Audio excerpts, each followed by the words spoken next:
তুই কি আমার দুঃখ হবি? এই আমি এক উড়নচণ্ডী আওলা বাউরি, রুক্ষ চুলে পথের ধুলো, চোখের নিচে কালো ছায়া। সেইখানে তুই রাত বিরেতে স্পর্শ দিবি। তুই কি আমার দুঃখ হবি?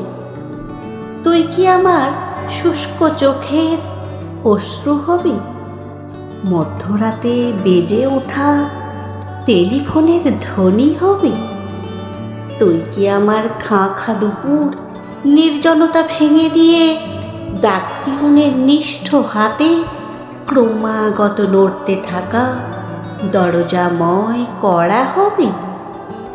একটি নীলাভ এনভেলাপে পুড়ে রাখা কেমন যেন বিষাদ হবি? তুই কি আমার শূন্য বুকে দীর্ঘশ্বাসের বকুল হবি? নরম হাতের ছোঁয়া হবি? একটুখানি কষ্ট দিবি? প্রতীক্ষার এই দীর্ঘ হলুদ বিকেল বেলায় কথা দিয়েও না রাখা এক কথা হবি? একটুখানি কষ্ট দিবি? তুই কি একা আমার হবি? তুই কি আমার একান্ত এক দুঃখ হবি?